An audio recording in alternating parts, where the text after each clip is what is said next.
दोस्तों नमस्कार।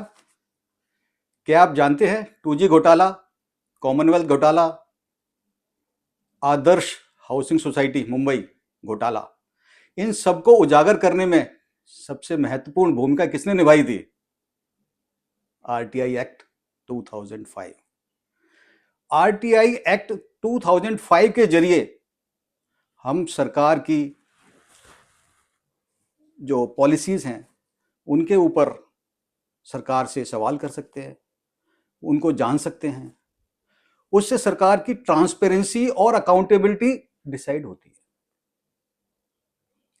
RTI act के द्वारा आम नागरिक अपनी समस्याएं, अपनी शिकायतों का निवारण सरकार के द्वारा मिलने वाली सेवाओं के संबंधित होंगी तो उससे किया जा सकता है। आज हम चर्चा करेंगे आरटीआई एक्ट 2005 के ऊपर।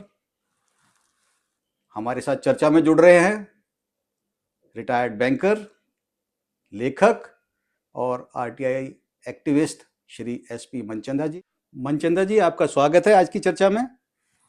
बहुत बहुत धन्यवाद सुधीर जी। सबसे पहले दर्शकों को ये बताइए कि आरटीआई एक्ट के द्वारा आम आदमी को, आम कॉमन मैन को क्या फायदा होता है? बहुत सही कहा सुधीर जी आपने। आरटीआई एक्ट जो है ना, बहुत ही पावरफुल एक्ट है। 2005 में सरकार ने एक लॉ बनाया था, उसमें उन्होंने ये कहा कि एक कॉमन मैन को एक हथियार दे दिया जाएगा जिससे वो सरकार की अकाउंटेबिलिटी फिक्स करे। यह कानून बाकी कानून से इसलिए अलग है क्योंकि बाकी कानूनों में सब सरकार जो है ना, वो पूछती है कि ये काम हुआ कि नहीं हुआ, वो काम हुआ कि नहीं हुआ, और उसके ऊपर सजा का प्रावधान होता है। लेकिन इस कानून में हमने सरकार से पूछना है कि ये काम ठीक हो रहा है कि नहीं हो रहा, वहाँ कितना भ्रष्टाचार हुआ, वहाँ कितनी रिश्वतखोरी हुई। तो ये सब चीज़ें हम सरकार से पूछ रहे हैं। तो ये एक बहुत ही पावरफुल एक्ट सरकार ने दिया है। इनफैक्ट आपने सही कहा बिल्कुल कि Right to Information Act means right to get information.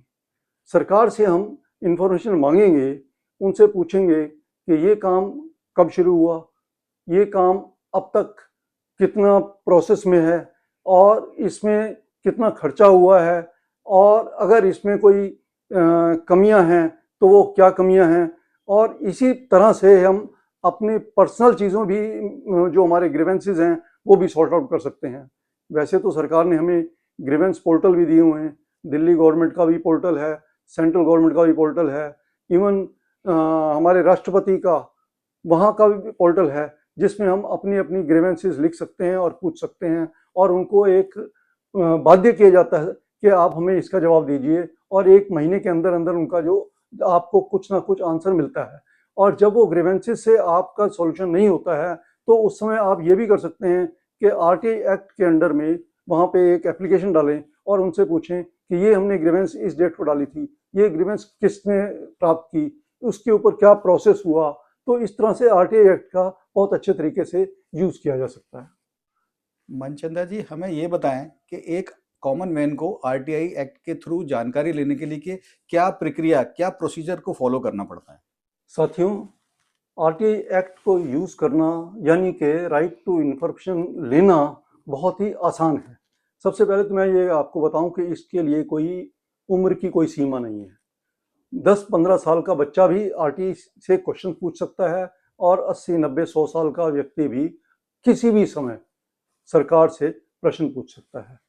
अब प्रश्न पूछने के लिए आपको क्या प्रोसीजर करना है?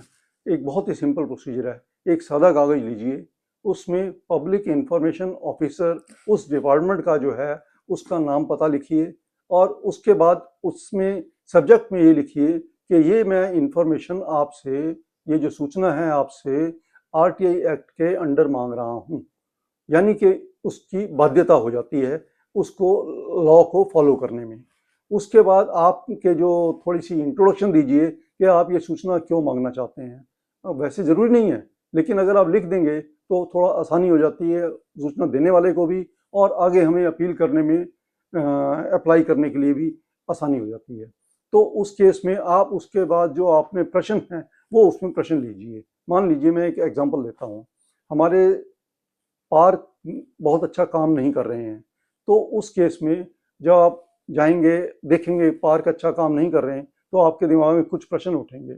यह है कि ये पार्क किसके अंडर में आता है, इसमें कितना देर काम करते हैं माली, और पिछले महीने अगर मालियों ने काम नहीं किया तो उस समय उनकी सैलरी काटी गई कि नहीं काटी गई, और उसमें क्या और सुधार हो सकते हैं। इस तरह के प्रश्न आप दिमाग में 5-7 बना के आप नोट डाउन कर लें, और उसके बाद में एक 10 रुपये की फीस होती है। अगर आप बीपीएल के पर्सनस हैं, बिलो पॉवर्टी लाइन में आते हैं, तो आपको वो फीस भी देने की जरूरत नहीं है। अदरवाइज आपको 10 रुपये का एक पोस्टल ऑर्डर लेना पड़ता है। पोस्टल ऑर्डर उस एप्लीकेशन के साथ अटैच करना पड़ता है। उस एप्लीकेशन में लिख दीजिए साथ में कि मैं ये postal order number so and so इस एप्लीकेशन के साथ अटैच कर रहा हूँ, जो कि एक आरटीआई फीस है। तो उसके बाद नीचे अपने हस्ताक्षर कीजिए और अपना पूरा पता लिखिए। इस तरह से जब आप पूरी एप्लीकेशन बना के इसको स्पीड पोस्ट से या रजिस्टर्ड पोस्ट से भेज देंगे, तो जब वो वहाँ पहुँच जाएगी तो आपकी कार्रवाई फिलहाल यहीं तक। जैसे कि मैंने चर्चा के आरंभ में बताया कि आरटीआई एक्ट के आने के बाद में भ्रष्टाचार से लड़ाई हमारी शुरू होती है, और उसमें सरकार की नीतियां पॉलिसियों से हम जब सवाल करते हैं तो भ्रष्टाचार उजागर होता है।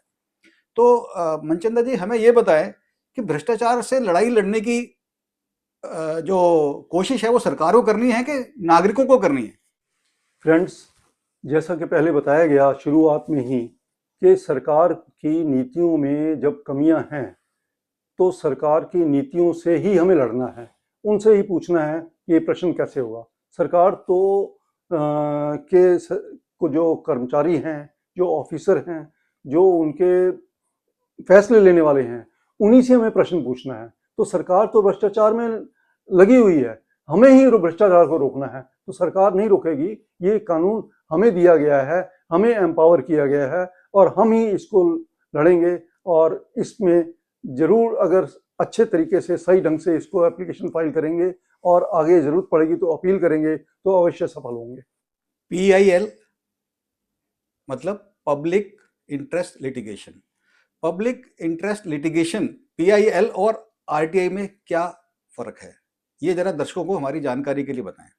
फ्रेंड्स, जैसा कि अभी आपने सुना कि PIL पब्लिक इंटरेस्ट लिटिगेशन, यानी कि जो पब्लिक के इंटरेस्ट में जो लिटिगेशन फाइल की जाती है उसको हम कहते हैं PIL। और यह जो पब्लिक इंटरेस्ट लिटिगेशन है, ये दिल्ली हाई कोर्ट में या किसी स्टेट के हाई कोर्ट में या सुप्रीम कोर्ट में फाइल की जाती है। तो अगर वो जो मैटर है वो किसी स्टेट का है, स्टेट के अंदर का है, तो हम उसको सॉल्व करने के लिए, उसको सूचना में लाने के लिए हाई कोर्ट की, हम उस हाई कोर्ट के जुरिसडिक्शन में जाएंगे और उनको ये कहेंगे कि ये जो काम है ये इस तरीके से सही नहीं हो रहा है। और जब हम उसके पास ये बताने जाएंगे कि ये काम सही नहीं हो रहा है, तो हमारे पास पूरी की पूरी इंफॉर्मेशन होनी चाहिए, और वो इंफॉर्मेशन हम राइट टू इंफॉर्मेशन एक्ट में एप्लीकेशन भेजकर प्राप्त कर सकते हैं। जब हमारे पास एप्लीकेशन से पूरी इंफॉर्मेशन मिल जाएगी तो हमें पता लग जाएगा कि कहाँ कहाँ लूप होल्स हैं, और हम हाई कोर्ट में जाकर PIL फाइल करके ये उनको बता सकते हैं, जिस पर हाई कोर्ट जो है अवश्य एक्शन लेगा। भ्रष्टाचार से लड़ाई के अंदर हम सभी का योगदान जरूरी है। इस लड़ाई के अंदर सीनियर सिटीजन्स, वरिष्ठ नागरिकों का क्या फर्ज है और वो क्या महत्वपूर्ण भूमिका निभा सकते हैं इसके अंदर, ये हमें बताएं। फ्रेंड्स, जो सीनियर सिटीजन्स हैं उसके पास बहुत एक्सपीरियंस है, उन्होंने कई कई ऑफिसेस में भी काम किया होगा, उनके साथ बहुत एक्सपीरियंस हुए होंगे कि कहाँ ये नाइंसाफ़ी हुई होगी, तो उनके पास जो तजुर्बा है वो उसका बहुत लाभ उठा सकते हैं।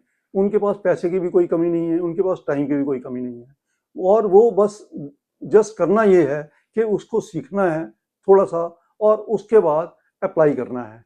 जहाँ भी कुछ गलत देखते हैं वहाँ पर वो लिख सकते हैं कि यहाँ पर ये चीज़ गलत हो रही है। सिर्फ लिख देने से ही बहुत कुछ काम हो जाते हैं।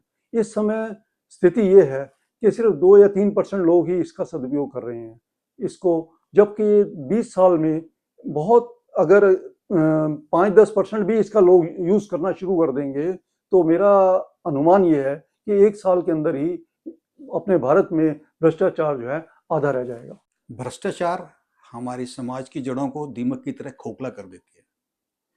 RTI एक्ट भ्रष्टाचार से लड़ाई लड़ने में एक महत्वपूर्ण हथियार का काम करता है। एक इंडिविजुअल का भ्रष्टाचार से लड़ाई में क्या योगदान हो सकता है? सुधीर जी, आपने बहुत ही अच्छा प्रश्न पूछा है और ये मेरा एक फेवरेट प्रश्न है। फेवरेट इसका आंसर भी दूंगा मैं आपको। ये जरूरी नहीं है कि किसी समस्या से लड़ने के लिए हम बहुत सारे लोग इकट्ठे हों, वहाँ पे जाके धरना दें, वहाँ पे जाके भूख हड़ताल करें। ये जो सरकार ने हमें लड़ने के लिए जो एक्ट दिया है, ये बहुत ही बढ़िया है, बहुत ही पावरफुल है, बहुत ही एम्पावर करता है। और मजे की बात यह है कि इसमें 10-15 साल का लड़का भी इसको अप्लाई कर सकता है। अगर उसको लिखना आता है तो इस तरह से सिंपल एक एप्लीकेशन लिख के इंफॉर्मेशन मांग सकता है। अब आप देखिए ना, अगर कोई भी गलत काम करता है तो हम क्या करते हैं, पुलिस वाले क्या करते हैं, उसको पकड़ के उससे प्रश्न पूछते हैं। हम भी तो यही कर रहे हैं। सिर्फ कर क्या रहे हैं, हम घर में बैठे हुए अपना, और अब तो बहुत कुछ सुविधा हमें ये भी हो गई है कि ऑनलाइन भी आप आरटीआई फाइल कर सकते हैं। मुझे तो सुधीर जी ये फैक्ट बहुत ही अच्छा इसलिए लगता है क्योंकि रात को 10 बजे या 11 बजे 12 बजे भी मुझे कोई समस्या याद आ जाती है तो मैं अपना जो है लैपटॉप खोल लेता हूँ और उसमें जो है ना तुरंत उसी समय प्रश्न डाल के उसको शूट कर देता हूँ और 10 रुपये ऑनलाइन भेज देता हूँ। उसके बाद तो मैं तो अपना सो जाता हूँ और अब वो जागेगा क्योंकि उसने जो गलत काम किया है उसको आंसर देने ही पड़ेंगे। अब एक सवाल दर्शकों का भी ले लेते हैं, कोई पूछना चाहता है? Yes yes I last. Manchanda ji, आपने बहुत अच्छी तरह से सारी सवालों के जवाब दिए हैं, लेकिन सबसे इम्पोर्टेंट इसके अंदर एक चीज़ है कि जिस तरह से कि हम लोग मान लिया कि आरटीआई से कोई इन्फॉर्मेशन लें, लेकिन इन्फॉर्मेशन जो है कई बार जो है कुछ लोगों को हर्ट करती है, तो वो हमें थ्रेट भी दे सकता है और हमें हमारी जान को खतरा भी हो सकता है। उसके लिए आरटीआई एक्टिविस्ट को प्रोटेक्ट करने के लिए सरकार की तरफ से क्या कोई प्रावधान है? फ्रेंड्स, यह आपने बहुत ही इंटरेस्टिंग क्वेश्चन पूछा है। आपने कहा कि हमें जो है ना इंफॉर्मेशन मांगते समय कोई धमकी मिल सकती है, कई बार मिल भी जाती है। तो होना ये है कि सबसे पहले तो हम ये समझाएं कि हम ये सिर्फ एक इंफॉर्मेशन मांग रहे हैं, ना कि हम आपकी कंप्लेंट कर रहे हैं। उसमें हो सकता है कि वो एग्री बहुत ज़्यादा हो जाए और उसमें भी वो लड़ने के लिए उतारू हो जाए या उसमें सरकार के मिलीभगत भी हो जाए, तो उस केस में भी आपको पीछे नहीं हटना है। इसके भी बहुत कई उपाय हैं और मैं जो अपना उपाय बता रहा हूँ ये अगर आप सब जगह फैल बता देंगे तो शायद और भी लोग जो है ना इसको यूज़ करना शुरू कर देंगे। तो जब मेरे साथ कुछ ऐसा होता है तो मैं क्या करता हूँ कि मैं अपने 4-5 फ्रेंड्स जो यहाँ से दूर दूर रहते हैं, कोई जयपुर रहता है, कोई बेंगलोर रहता है, कोई कलकत्ता रहता है, बॉम्बे रहता है, तो उन सबको ये बता देता हूँ कि मुझे ये जो प्रश्न है इनमें से 5-6 प्रश्न जो है ना आप लोग भी पूछ लीजिए। तो वो 5-6 प्रश्न सभी लोग एक साथ पूछते हैं और एक साथ एप्लीकेशन वहाँ पहुँचती हैं। तो उस केस में जो गलत काम कर रहा होता है उसको समझ में नहीं आता कि मैं किसके पीछे भागूं। तो ये एक बहुत अच्छा तरीका है आरटीआई से लड़ने का। आज मनचंदा जी ने आरटीआई एक्ट से संबंधित सभी बिंदुओं के ऊपर विस्तार से चर्चा की। इसके लिए एसपी मनचंदा जी का बहुत बहुत आभार और धन्यवाद। सुधीर जी, आपका भी बहुत बहुत धन्यवाद। आपने मुझे एक ऐसा मौका दिया हमें अपने साथियों को, बुजुर्गों को और सभी अपने देशवासियों को समझाने का कि हम भ्रष्टाचार को कैसे कम कर सकते हैं। दर्शकों, अगले सप्ताह फिर किसी महत्वपूर्ण विषय पे फिर आपसे मुलाकात होगी। तब तक के लिए नमस्कार।